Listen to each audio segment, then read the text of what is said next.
most of us think that stress is the bad guy, and it really isn't. It's just our body's response to what's going on.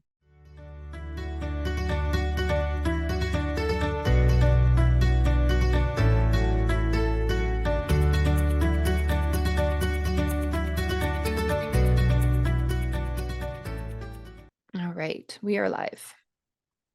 Greetings, I'm Dr. Doug Meints, living in Albuquerque, New Mexico. I just thought I'd spend a couple minutes with y'all today to talk about stress, what it really is, and what you can do about it. First place I'd like to start is just what is it? Most of us think of stress, and I used to think of it this way too, as what we experience every day when it comes to work or family or driving into work, that type of thing, those types of events that can raise the stress response in our body. And what's the stress response? Well, it might be a quicker heartbeat, shorter and shallower breathing. It could be sweating of your palms, any one of a number of things where your body is saying, there's some sort of, get this, stressor from the outside or the inside that's getting my body to respond in a way that I really don't like. So that's a reaction to something that's occurred in the environment. What's interesting is with the number of moms we work with here at the Brain Center in Albuquerque, we find that most of us think that stress is the bad guy, and it really isn't. It's just our body's response to what's going on. And here's an example of a good stress, and that is you go to the gym, you work on your muscles, it stresses the muscles, they get bigger. Not necessarily a bad thing. In fact, if we don't go to the gym, if we don't go outside for a walk and get some aerobic activity or some muscle building activity, well, then that's a different form of stress. It's a stress that's the result of not doing what we need to do to keep the blood vascular system working, keep the muscles in tone, and build muscle mass so that we can actually get slimmer, because muscle mass and increased metabolism will help you shrink fat cells at night while you're sleeping. We'll talk about more about that later. And most people will just go, well, how the heck can I burn fat at night while I'm sleeping? Great question. We'll address that at some point in the future. But lots of people do it, and it works quite well. So the difference between a stress and a stressor is the stressors are the things that cause your body to respond in a way that you'd rather not have. In other words, if you picked up Johnny's socks for the 15th time today and told him about it, that's a stressor. Okay. And your response is you might scream, you might throw stuff. No, that's me. Sorry. And Johnny might be your husband. Okay. So he's the big kid in the family. So after cleaning up after your family all day long and not getting the reaction that you want from them, that's pretty darn stressful. And those stressors add up over time and create things that are bad for you, like inflammation. And if you ask any doctor of any ilk these days, what causes all the bad things that are occurring in our lives as Americans, particularly, starting with cancer, heart disease, the biggies, diabetes, and so forth. Those are the 3 or 4 horsemen that are bad news out there that are, for the most part, in many, many cases, preventable if you get at it early enough. So the idea here is to, one, recognize what stresses you out, what stressors cause you to respond the way you do. Look at the way you respond. And I know back in the old days, back when I was married, I had a very, very short fuse, super short fuse. What's interesting is that was 30 years ago.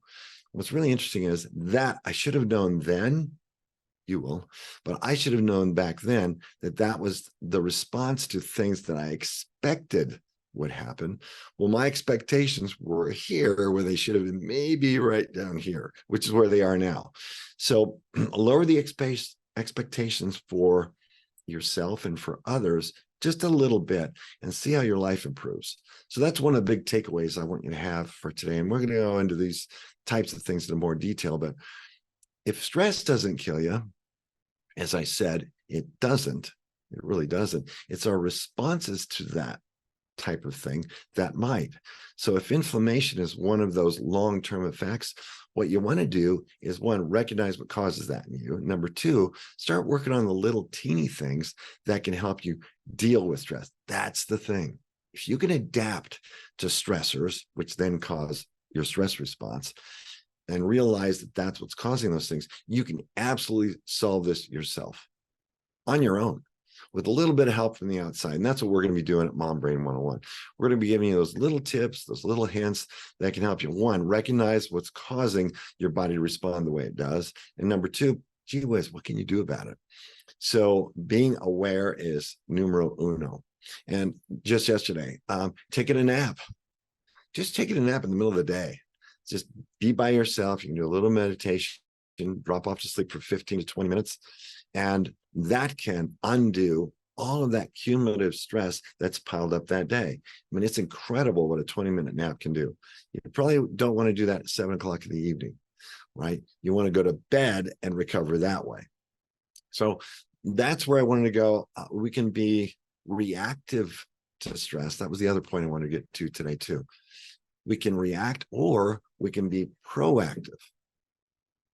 So what I mean by that is, if Johnny's leaving his socks all over the house, maybe what needs to happen in that 7-year-old or 27-year-old, depending on who it is that's causing the disturbances, and oftentimes it is the husband, raise your hands, what can happen then is training.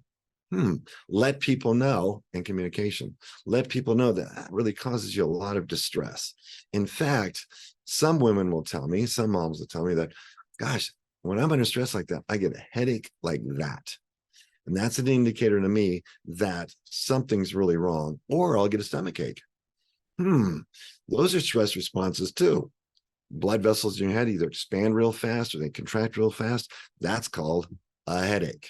Okay. And oftentimes that comes from the neck, causes a tension headache among the muscles just below your scalp.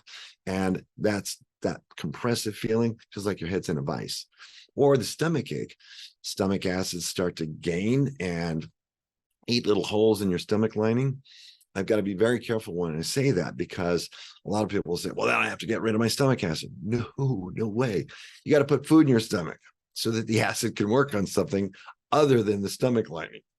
So if your hands get cold consistently, like mine used to, it means that your nervous system is under duress. It's being stressed out.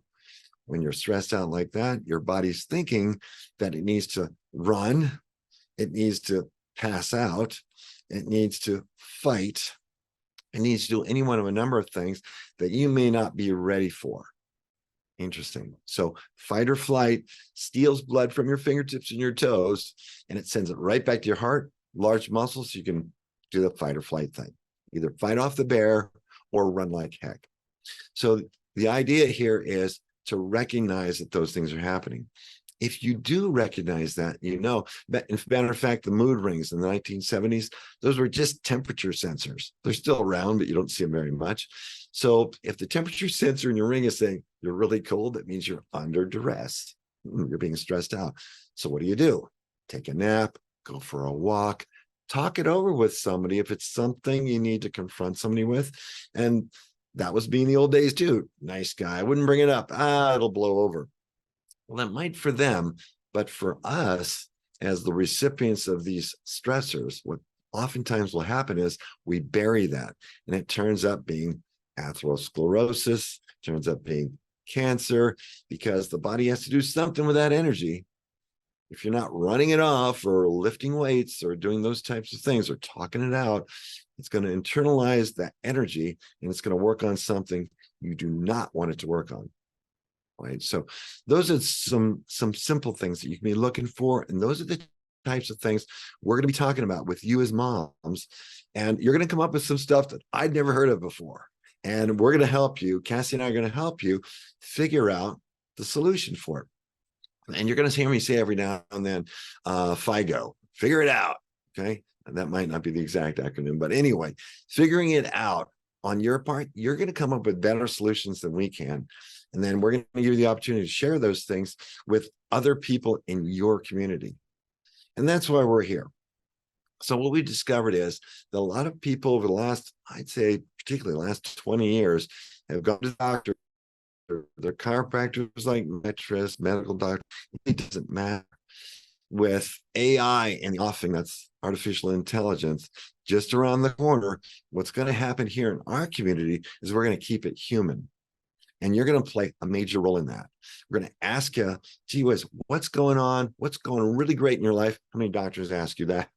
What do you want to get out of your life? And then how can we help you get that? So I talk about that just a little teeny bit in my book, Mom Brain 101. But we want to really allow that to grow.